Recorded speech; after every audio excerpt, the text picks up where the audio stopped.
कहानी ईदगाह। रमज़ान का पाक महीना ख़त्म होने के बाद आखिरकार वो दिन आ गया जिसका सबको इंतज़ार था। आज ईद का दिन है। इस मनोहर और सुंदर दिन की बधाई पूरे गांव में किसी शहनाई की तरह गूंज रही है। चारों तरफ हरियाली ही हरियाली नज़र आ रही है। खेतों में अलग ही रौनक नज़र आ रही है। हर जगह देखकर ऐसा लग रहा है मानो सूरज, दुनिया समेत पूरा संसार ईद की बधाई दे रहा हो। गांव के बड़े बूढ़े और बच्चे ईदगाह के मेले में जाने की तैयारियां करने में जुटे हैं। कोई अपने पुराने कपड़े सिल रहा है तो कोई जल्दी जल्दी अपने घर का और खेत का काम निपटा रहा है। ईदगाह का मेला गांव से 3 कोस दूर की दूरी पर लगा था, जहां लोगों को पैदल ही चलकर जाना होता है। मेले से घर वापस आने में भी देर हो जाती है। ईदगाह में जाने को लेकर सबसे ज़्यादा खुशी लड़कों को नज़र आ रही है। भले ही किसी ने एक रोज़ा भी ना रखा हो, लेकिन ईदगाह जाने की खुशी उनके चेहरे पर साफ है। पूरे महीने ये लड़के इस दिन का बेसब्री से इंतजार करते हैं। इन लड़कों के घर की परेशानियों से कोई वास्ता नहीं।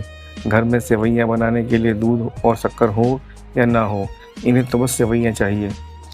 उन्हें नहीं मालूम कि उनके अब्बू गांव के चौधरी साहब के घर भागते हुए जा रहे हैं ताकि उनके घर में आज ईद के दिन चूल्हा जल सके और वह अपने बच्चों को सेवइयाँ खिला सके। ये तो बस ईदगाह जाने की राह देख रहे हैं। एक तरफ बैठा महमूद अपने पैसे गिन रहा है। उसकी जेब से 12 पैसे निकले। महमूद के पास बैठे मोहसिन मियाँ भी अपने पैसे गिनने में लगे हुए हैं। 1 2 3 8 9 15। मोहसिन खुशी की चलकर पैसों को जेब में रखकर कहता है, इन्हीं अनगिनत पैसों से हम अनगिनत चीज़ें लाएंगे। मेले से ढेर सारे खिलौने, मिठाइयाँ खरीद कर लाएंगे। गांव का एक गरीब बच्चा हामिद सबसे ज़्यादा खुश था। हामिद 5 साल का एक दुबला पतला गरीब सूरत वाला लड़का है।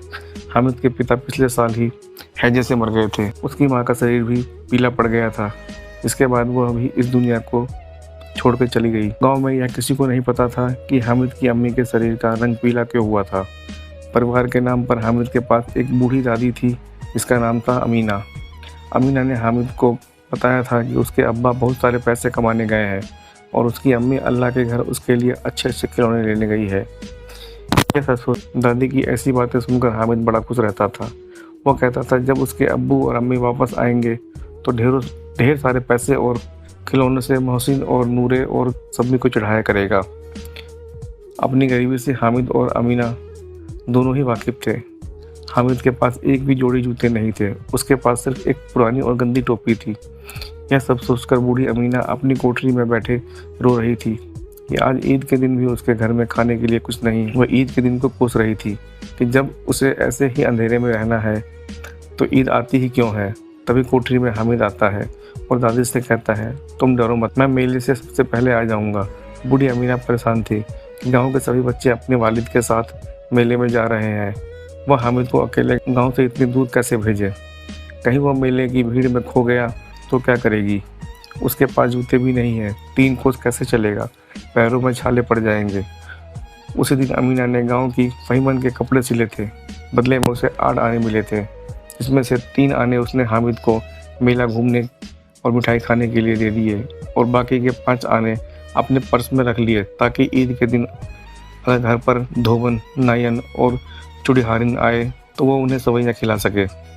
कुछ ही देर बाद गांव का एक दल सज धज कर मेले की तरफ निकल पड़ा। मेले के रास्ते में जाते हुए बड़ी बड़ी इमारतें, बगीचे, कॉलेज, क्लब सब दिखने लगे। बच्चों के बीच फुसफुस होने लगी। क्लब में तरह तरह के खेल होते हैं। यहाँ बड़े बड़े आदमी और मैडम बैट से खेलती हैं। महमूद, अगर हमारी अम्मी बैट पकड़ ले तो अल्लाह कसम उनके हाथ कांपने लगेंगे। मोहसिन 100 किलो आटा एक बार में पीस डालती है। रोज़ सैकड़ों घड़े पानी भरती है। इतना करने वाले हाथ कैसे कांपेंगे। किसी अंग्रेज मैम को बोलो एक घड़ा पानी भरने के लिए तो उनकी आंखों के सामने अंधेरा छा जाएगा।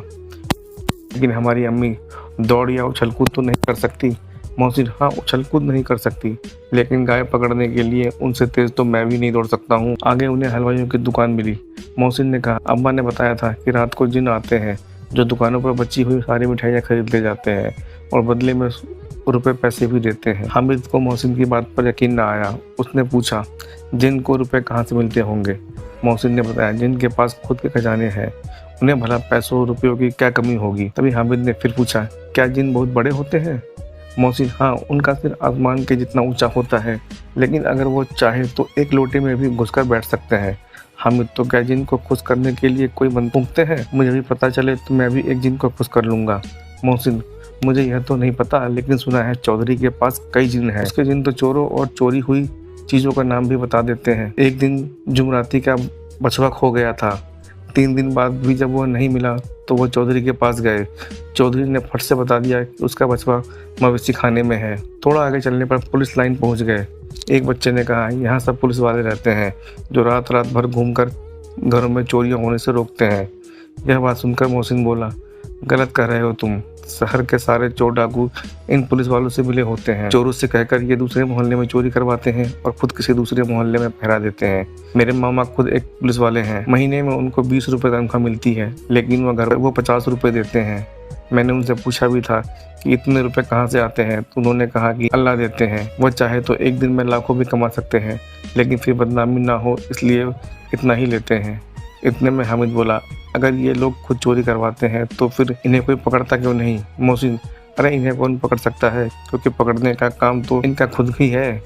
लेकिन अल्लाह भी इन्हें सजा देने से पीछे नहीं रहता। मेरे मामा के घर में कुछ ही दिनों में आग लग गई। उनका सारा पैसा वो सामान जलकर खाक हो गया। हामिद, क्या 150 से ज़्यादा होते हैं? मोहसिन, 50 तो एक थैली जितना होता है, जबकि 100 तो 2 थैली से भी ज़्यादा होता है। आगे उन्हें ईदगाह जा रहे लोगों की दूसरी टोलियाँ मिलने लगी। कुछ देर में ईदगाह भी नजर आ गई, जहाँ पहुंचकर सबने एक इमली के पेड़ के नीचे नमाज पढ़ी। नमाज पढ़ने के बाद सब लोग पहले लोग मिठाई और खिलौने की दुकान पर पहुंचे। हामिद को छोड़कर महमूद, मोहसिन, नूरे और समी सभी एक एक पैसा देकर घोड़ों की और ऊँटों पर बैठकर सवारी का आनंद लेने लगे। इसके बाद सभी खिलौने की दुकान पर गए। महमूद ने 2 पैसे का सिपाही खरीदा। खाकी वर्दी और पगड़ी पहनी थी।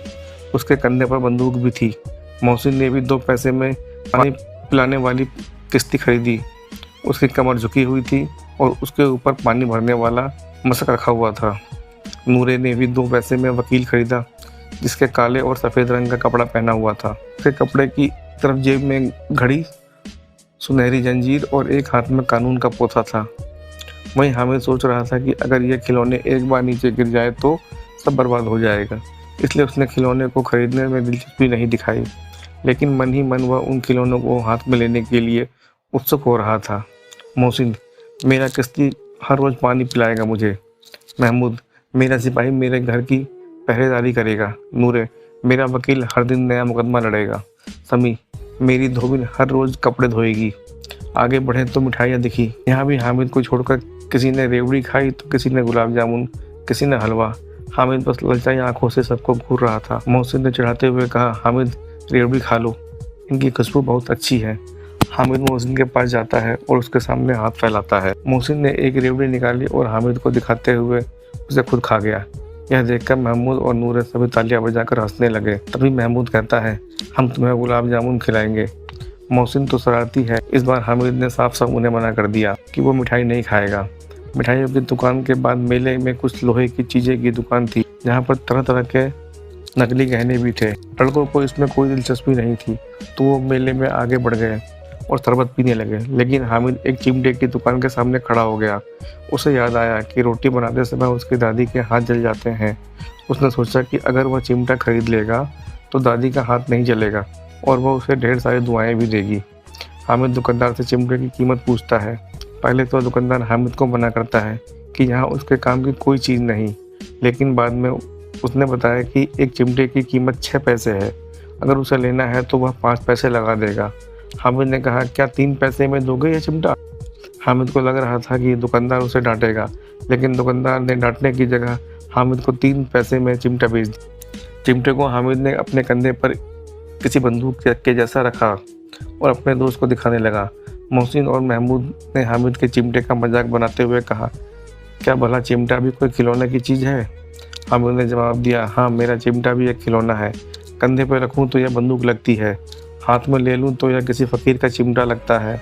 मैं इस चिमटे से मस्जिद का काम भी कर सकता हूँ। अगर एक भी चिमटा तुम्हारे खिलौनों को लगा तो इनका यहीं दम निकल जाएगा। समी ने बजाने वाली खंजरी खरीदी। वह हामिद के चिमटे से काफ़ी प्रभावित हुआ। उसे हामिद ने अपने खंजरी के बदले चिमटा बदलने के लिए कहा, लेकिन हामिद ने उसे मना कर दिया। हामिद के बहादुर चिमटे से उसके सभी दोस्त प्रभावित हुए। लेकिन अब किसी के पास पैसे नहीं बचे और वह मेले से दूर भी निकल आए थे। मेले से वापस घर आते समय बच्चों के 2 दल बन गए। एक दल में मोहसिन, महमूद, सम्मी और नूरे, दूसरे दल में अकेला हामिद। इनके बीच अपने अपने खिलौने को लेकर बहस होने लगी। तभी मोहसिन ने कहा, हामिद का चिमटा पानी नहीं भर सकता। यह सुनते ही हामिद ने अपने चिमटे खड़ा किया और कहा, मेरा चिमटा किश्ती को एक बार डांट दे तो वह दौड़ता हुआ उसके लिए पानी भरने लगेगा। ऐसे एक एक करके जब सब खिलौने हामिद के चिमटे से हार गए तो मोहसिन ने फिर से कहा, तुम्हारे चिमटे का मुंह हर रोज आग से जलेगा। इस बात को सुनते ही हामिद ने कहा, आग में तो बहादुर ही कूदते हैं, तुम लोगों के खिलौने पूरे दिन घर में रहेंगे और मेरा बहादुर चिमटा हर दिन आग में कूदेगा। ऐसे ही उनकी बहस थोड़ी और आगे बढ़ी, लेकिन अंत में हामिद और उसका बहादुर चिमटा जीत गया। बाकियों ने सोचा कि उनके खिलौने कुछ दिनों में टूट जाएंगे, लेकिन हामिद का चिमटा सालों साल नया बना रहेगा। कुछ देर तक चली उनकी आपसी बहस के बाद आखिर सभी के बीच सुलह हो गई। सुलह के नाम पर सभी बच्चे एक एक करके हामिद का चिमटा अपने हाथों में पकड़ते और हामिद भी एक एक करके उनके खिलौनों को देखता। हामिद ने सारों खिलौनों को देखने के बाद कहा, मैं तुम लोगों को बस चिढ़ा रहा था, भला कोई चिमटा कैसे किसी खिलौने के बराबरी कर सकता है। ये खिलौने बड़े सुंदर हैं, ऐसा लगता है कि बस ये सारे बात करेंगे। हामिद की बात सुनकर मोहसिन ने कहा, लेकिन ये खिलौने देखने के बाद कोई हमें दुआ तो नहीं देगा। इतने में महमूद मियाँ बोल पड़े, दुआ छोड़ो भाई, ये मिट्टी के खिलौने देखकर कहीं अम्मी जान हमें मारने न लगे। अपने दोस्तों की बातें सुनकर हामिद मन ही मन काफ़ी खुश हो रहा था। उसे यकीन था कि उसका चिमटा देखकर उसकी दादी बहुत खुश होगी और उसे दुआएं देगी। थोड़ा आगे जाने पर महमूद को भूख लगी तो उसने खाने के लिए अपने डिब्बे से केले लिए।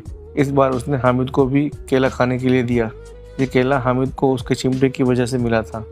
दिन के 11 बजते बजते मेले का पूरा दल गांव वापस आ गया। मोहसिन जैसे ही घर पहुंचा, उसकी छोटी बहन ने उसके हाथ से किश्ती को छीन लिया। तभी उसकी बहन के हाथ से किश्ती पर गिरा और उसके टुकड़े टुकड़े हो गए। उसके बाद दोनों भाई बहन खूब लड़े। ऊपर से अम्मी जान ने भी दोनों को 2-2 चांटे लगाए। दूसरी तरफ नूरे ने अपने वकील को घर में सजाने का नया इंतजाम किया। वकील जैसे लोग अब ज़मीन पर तो बैठेंगे नहीं, इसलिए नूरे ने दीवार में खूंटियाँ लगाई, फिर उस पर लकड़ी का पटरा रखा। पटरे पर कागज़ की पन्नों से कालीन बिछाया गया। फिर कहीं जाकर उसके ऊपर वकील साहब को बैठाया गया।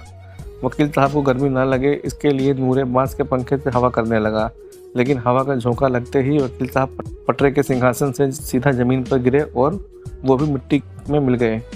वहीं महमूद ने अपने सिपाही के लिए एक पालकी का इंतजाम किया, जिसे उसने फटे पुराने कपड़ों और एक छोटी टोकरी से बनाया था।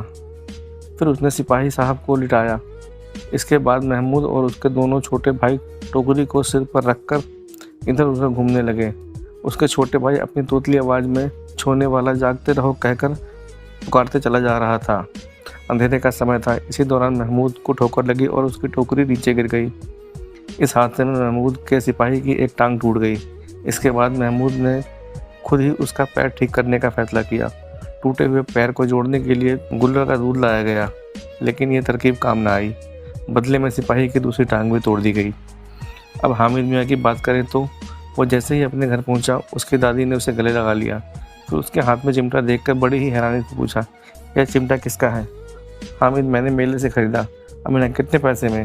हामिद, 3 पैसे में। इतना सुनते ही बूढ़ी अमीना छाती पीटते हुए रोने लगी। हामिद को कोसने लगी, कितना बेवकूफ़ लड़का है ये, दिन भर कुछ खाया पिया भी नहीं और मेले में जाकर सारे पैसों से ही चिमटा खरीद कर लाया। फिर उसने हामिद से गुस्से में पूछा, मेले में कोई और चीज़ नहीं थी क्या जो तू लोहे का चिमटा लेकर आया है? हामिद ने उदास मन से कहा, रोटियां बनाते हुए तुम्हारी उंगलियां जल जाती हैं, इसलिए मैंने यह चिमटा खरीदा है। हामिद की बात सुनकर बूढ़ी अमीना एकदम से चुप हो गई। उसके पास छोटे नादान बच्चे को कहने के लिए कोई शब्द नहीं था। वह हामिद के त्याग और प्यार की भावना देखकर हैरान थी। मन ही मन सोच रही थी कि मेले में न जाने कितने खिलौने रहे होंगे, रंग बिरंगी की मिठाइयाँ होंगी। फिर भी इस बच्चे ने अपने बारे में न सोचकर अपनी बूढ़ी दादी का ख्याल किया। वह बस अपना दामन फैलाकर रो रही थी और हामिद के लिए दुआएं दिए जा रही थी। हामिद बस बूढ़ी दादी के आंखों से गिरते हुए आंसुओं को देखे जा रहा था। कहानी की सीख, अपनी सारी इच्छाओं और लालसाओं को त्याग कर मन में दया और प्यार की भावना रखना ही हमें सबसे धर्मात्मा और साहसी बड़ा बनाता है।